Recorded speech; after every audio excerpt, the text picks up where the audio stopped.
this a great country where you can come to Washington, welcome to Washington, by the way, and say Washington is toxic. Yes. And walk out of this room unharmed? For now, yes. Well, let me, as president of the National Press Club, you've taken a lot of swings at the media. I've been a reporter, an editor, worked in journalism. I've been a journalist for almost 25 years. And I got to say that all of the reporters and editors I know work so hard to get it right and work so hard. I work for Bloomberg. And objectivity, not false equivalence, which you have called out here, but objectivity is incredibly important. It is incredibly important to have, to me personally, to have a fair and unbiased standard of reporting, right? And I understand that everybody has an opinion, and you're welcome, obviously, to it, and we welcome you here to state your opinion. But I know you called out Wolf Blitzer at one point as not having a thought. But when Wolf Blitzer was here accepting an award 2 years ago, every single person who came and spoke about him said he was the hardest working man at CNN, that he was such a hard-working reporter. So I just want to recognize here that the reporters and editors who are working for newspapers and TV, all of which are also digital now, right? They work really hard. They're not in it for the money. Yep. Yeah, Andrea. They work hard, and they work hard to get it right. So, okay, so let me agree and disagree.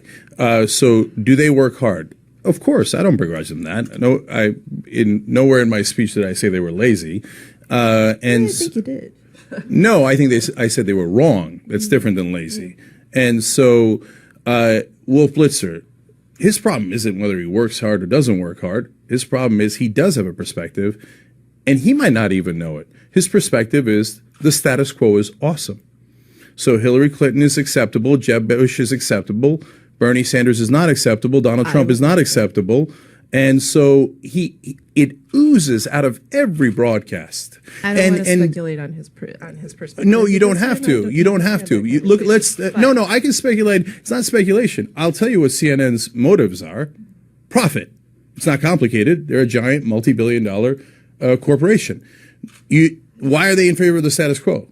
Well, they don't want to rock the boat because it's their boat. It's their boat.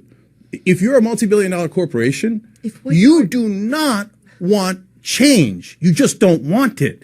So it's not that they give a memo to Wolf Blitzer, although MSNBC literally told me that my non-establishment thinking was not welcome. But that's unusual.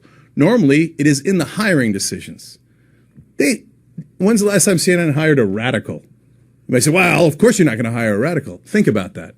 Of course you're not going to hire a quote-unquote radical. I mean, CNN should be in the business of hiring reporters, not politicians, right?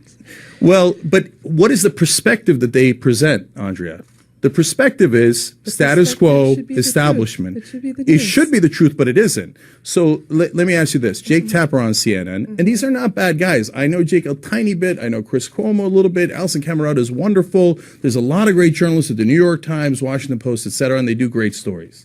Okay, but Jake Tapper goes on air and says Medicare for All costs $32 trillion, but he leaves out that it saves $34 trillion.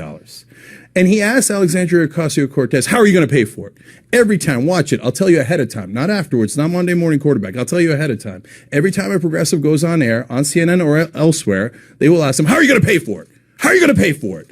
Wages, higher wages, anything that helps the middle class, how are you going to pay for it? Did they ask him, how are you going to pay for it on a $2 trillion tax cut for the rich? Did they ever ask him, how are you going to pay for the Iraq war that cost us trillions of dollars? No, they bowed their heads.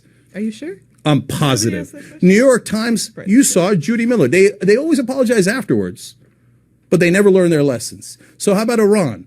Warmongering, fear-mongering on Iran, on Syria too, but everybody constantly feed into it. I've never seen a single question of Syria. How much is that going to cost? Never. Okay.